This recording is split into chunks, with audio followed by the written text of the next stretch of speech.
everyone, welcome here to Talk FCB and welcome back to the channel, guys. And what a day it's been. What an absolutely incredible game of football. And I don't know about you, but I'm kind of overcome with emotion right now. You know, it's been an emotionally draining week. We've had some really rough moments, of course, in the Champions League just a few days ago. But to bounce back in this way, I mean, it's extraordinary. And to bounce back again like we had to do after the start that we had to this game. And not only that, it was incredible moments out there, incredible goals. But at the same time, I guess I'm kind of stunned at that refereeing performance. I am staggered by some of the things that we've seen out there today, and that's why we have to discuss it all right here. So get yourselves comfortable. There's going to be a lot to get through, but in the end, we have done it. We have gotten the win that we have needed, and we are so close now to the league title, guys. It is a day to celebrate, so come on, and let's do this. Because indeed, guys, if we start right here with the lineup that we saw from Hansi Flick, and I thought even that was very interesting, because obviously what we saw there was exactly the same team that faced Inter in midweek, of course, that went through that heartbreak, that actually started that game not brilliantly, let's be honest. Flick there very much keeping the faith in those players and making sure that we went again. We had to get our heads up. We had to find a way to bounce back. And that's exactly what we did. But we didn't start well. You know, yet again here, guys, it was not a good start at all from Barca. And well, let's kick off then with that Real Madrid opening goal from Mbappe inside of 5 minutes. I mean, it was a disaster start. There's no other way to describe that there, because what happens here? Real Madrid look to play the ball in behind. Now, Mbappe, he is definitely in an offside position there. As of that moment, he is clearly offside. But apparently there, because the ball is not meant for him, the referee judges that Mbappe doesn't interfere in play. He's not involved in that phase of play. And once Kubasi there, he does make an error. He does make a mistake there. He gets to the ball first, and it actually comes off him. The referee then judges that starts a new phase of play, and Mbappe is then in. Would you say maybe that Mbappe's position, it influences Pau Kubasi, you know, to actually force him there into an error? I think that's possible. But what we can say is Szczesny absolutely wipes him out. Now, he's done this on several occasions this season, whereby it's almost like he sees the ball, he sees an opening, he just goes for it. There's no thought in his mind. It is 100% conviction, and it's great and terrible. You know, it can either be brilliant or it can be awful. And right here, he gets it all wrong. It's a clear penalty kick. And even the penalty itself, Mbappe here, it's at a good height for Szczesny. He actually nearly gets something on it there. Very, very close. But Real Madrid, inside of 5 minutes, they have the lead in this game. What happened then was that it got even worse. And again, this is another very, very contentious decision. This is one of the big ones here for me early on, because Lamine, he is fouled. Now, admittedly, there might not be the biggest contact ever. It might not be the worst foul that you've ever seen. But when you watch the replay here, when you really zone in on it, Valverde makes clear contact with Yamal. He is fouled in the build-up to the goal. The VAR see it. You know, they go back to that moment. We know how far they go back and look for things. They should see that. And this goal should be disallowed. But obviously Real Madrid, they get in behind, and again, it's too easy for them. Vinicius there with the outside the foot pass into Mbappe. He's got so much time, so much space, all the time in the world to just tuck it there past Szczesny. And inside of 15 minutes, we are 2-0 down. And at this point, and especially as well, given what happened in midweek, given that we are wondering, you know, if Barca got it in their locker, can they really go again? Do they have the energy for this game? So many doubts were in our minds. You know, so many of us early in this game here were fearing the worst. We couldn't come back again, could we? We couldn't find it within ourselves to make yet another extraordinary comeback. We've got to stop doing this. We've got to stop doubting this team, because every single time, somehow, some way, they can do it. Because would you like to know the Barcelona player who really ramped up the comeback vibes? Would you like to know the man that kicked it all off? It was Gerard Martin. Because I've got to say, when he hit this, I flew out of my seat. I couldn't believe the strike here from Martin. The ball is bouncing. He makes absolutely perfect contact. This is the purest strike that you will see. And I thought it was going in. Courtois here has to make an absolutely wonderful reflex save to deny Martin on the volley. Would have been one of the goals of the season. But of course, guys, don't forget, it's from that resulting corner that we get our equalising goal. And Olmo here whips it into the box. And we've seen this quite a few times this season. Barca, they're looking for that flick on. They're looking there for somebody at the near post. It's Ferran there in that position. Wonderful little flick on. He's hoping there's somebody behind him now is going to attack that ball. And again, it's Eric Garcia. We saw this all the time against Inter in midweek. He's in all the right areas. He's attacking balls inside the penalty area. And yet again today, he had a really big impact on the game. And Barca then, in that moment, get one back. And that was key. There was a clear change there inside the stadium, inside of the mood of the fans, the players as well. And I think Real Madrid were a little bit concerned in that moment too. They understood the shift in momentum that was coming. And from that moment on, we never looked back. Because then it was all about Lamine Yamal. Then it was all about the absolute wizardry of this young man. Because as this ball is played across here, again, Yamal, he's not got a great deal of time. He's not got a great deal of space. And yet, he just picks his spot. You know, Courtois is an excellent goalkeeper. Absolutely wonderful there in these kinds of situations.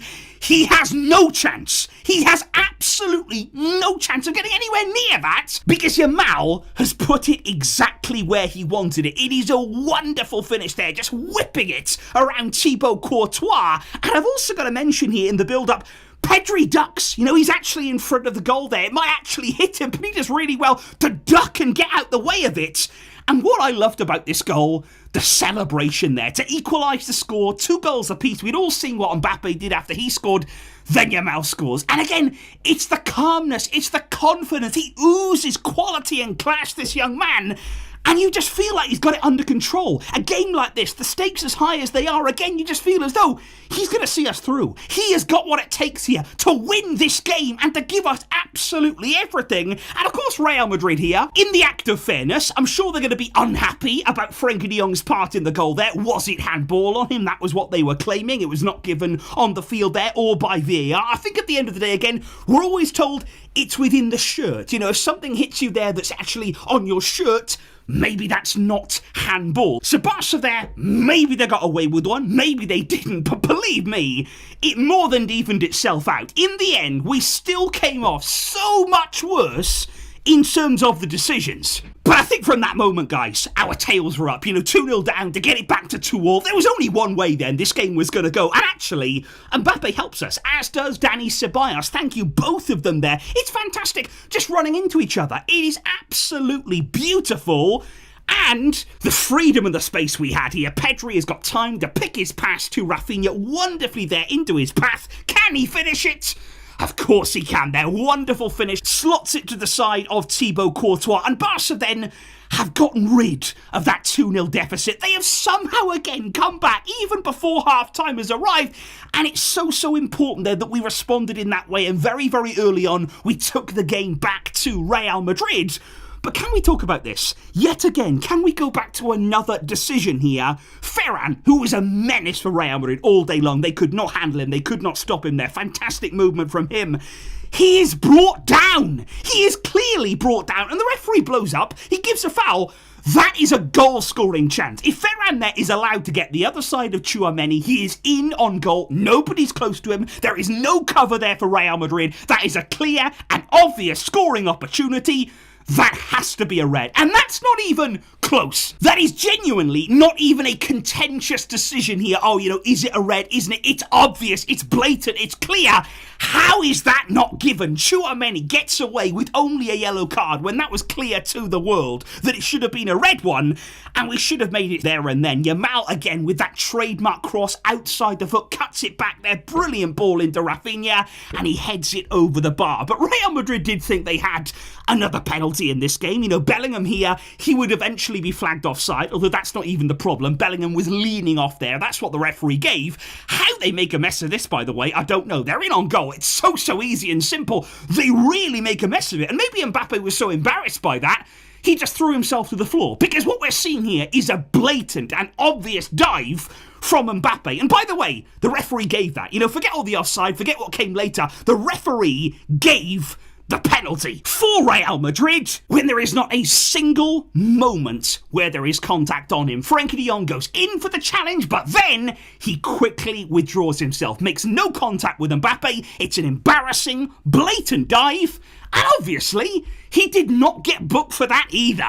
Do not fear though, guys, because even then, just before half-time, there was still time for yet another Barcelona goal. And look at the tenacity from Rafinha here, closing down, forcing a mistake from Lucas Vázquez. Very, very bad error from him, but Rafinha's on them. And Real Madrid there, they weren't allowed to breathe as that first half went on. They couldn't get out. We really did suffocate them in every single way. And Ferran, again, he's on hand there just to square it. Rafinha makes it 4-2, and that made it, by the way, an unbelievable hat-trick of assists. 3 assists there in that first half in a Clásico from Ferran Torres. He was absolutely unplayable at times today. Around him, like I say, they could not get near him. They could not handle him. Tchouaméni should have been sent off for the foul on him. And Real Madrid in general at half-time, they were stunned. I mean, to be leading 2-0 in the first half after 15 minutes and to go in 4-2 down, this doesn't happen. These are things in football that we just haven't seen before. We haven't seen a team like Barca be this ruthless in front of goal, whereby they concede, they give you up chances, you're in the game, you feel like you're in the game, and then you're out of the game. And Real Madrid, you could see from the reactions, they were absolutely shell-shocked. 2 goals for Mbappe, he thought that he had it all, and then he had nothing. Now, in the second half, guys, we did see a few changes, of course, start to appear there for Barca. Alejandro Balde making his eagerly awaited return. Also, Andreas Christensen coming on there in the second half. Kubasi went off with a little bit of a knock, and we did make a mistake. Real Madrid did find their way in behind. And what I want to mention here is the incredible defensive nature of Andreas Christensen. First of all, he has incredible pace, actually, to keep up with Vinicius. Breaking there, he really does keep pace with him. And the block, the sliding block there to prevent what would have been an absolutely certain goal there. He just squared it to Mbappe, but it's a brilliant intervention from Christensen. But we did concede. And ultimately, in this game, you kind of felt as though it's going to happen. We were still very much wide open. Real Madrid still did create so many huge opportunities against us. And this one right here, we give it away cheaply. We're all at sea again. And it's very simple. It's a square pass from Vinicius to Mbappe. We've seen that all game long. And Real Madrid there again are within 1 goal. And I think the issue was here, we should have been further ahead. I mean, we had many, many chances here to actually score more. And even Yamal after the game said, it's great, I'm happy that I scored. I'm happy that we won. We could have scored more though. And there was a really great chance here. Again, Yamal being the provider. Amazing cross that he puts into the box. Rafinha's charging and he's flying in here and he puts it over the bar in the end. That would have been his hat-trick goal, actually. It's quite incredible how many players were in and around hat-tricks in today's game. And then, though, came this. And like I say, my head is still on Mars. My head is still absolutely gone here, because I do not understand anything anymore. In terms of referees in La Liga, I just don't get it. If this isn't a handball, then what is? Because then we're going to talk later about Fermin's handball that they gave against him. But this one, oh no, this one can't be a handball. Why? I just don't get it here. Tchouaméni is directly in front of his goal. Now, I know Ferran hits this with power. I know that he's not far away from him. But is the arm by the side? Is it tight to his body? Is it behind his back? No, it's outstretched there. He's got it a little bit raised, and he blocks the ball from going in the goal. It's a clear handball. It's one that is obvious again. Anybody that sees this.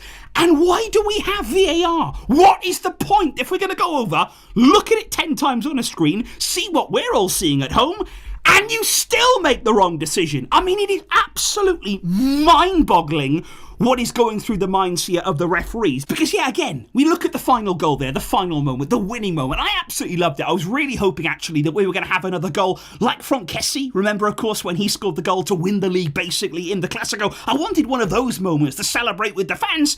And we got one. Absolutely wonderful goal. World-class goal from Fermin Lopez. The celebrations were unreal. Jumps over the advertising hoardings. All the players there behind the goal. It's amazing. It is what football is all about. The celebrations, absolutely wonderful. And then again, they're looking for a way. How can we disallow this goal? How can we keep Real Madrid somehow here in the game? I mean, what kind of mental gymnastics are they doing to actually make these decisions here? Because then, yeah, they find that one is handball. And I just don't get it, guys. And that's why ultimately here, I don't want to ruin the spirit of this game. I don't want to ruin the celebrations, the feeling that we should be having right now. Because ultimately, no matter what happened to us, We got the job done. We found a way to win. We overcame all of this nonsense to make it happen. But it shouldn't be this way. You know, this is not acceptable. We have to talk about this. We have to highlight this because this is not the way that a league should be run. This is not the way that we should actually contest these games whereby we're actively fighting against refereeing decisions. But hey, who's going to be the champions? Who is going to win the La Liga title? We now are 7 clear. That is 7 clear. With just 3 games of the league season to go, Real Madrid's title hopes now, they have all but evaporated. And there's nothing they can do about that. There is nothing that Real Madrid can do. There is nothing that Florentino Perez can do. There is nothing that Kylian Mbappe can do. And above all else, there is nothing La Liga can do. Barca run this league. Barca are going to win this title. And you are all going to have to deal with it. What a day it was. What a win. And what a team. Let me know your thoughts down below, guys. Let me know the emotions that you're feeling. I tell you what today, Travis Scott enjoyed himself, didn't he? What a celebration he was having there in the stands. I'm sure he's hooked now. He is Barca for life after a game like this. But what are you feeling? What is running through your veins? What is running through your mind after this game? And yet again, you can probably hear it. My voice is on its way out. You know, I need the season to end. I need some sort of a break here. The voice is not going to take it anymore. But who cares? Barca have done it. And we are all but champions. I will see you guys soon. If the voice lets me continue the analysis, it will be on the way for all of you guys. Enjoy the rest of your night. Soak up the emotion, soak up the feeling, and enjoy. But until next time, as always, Vizca, El Barça.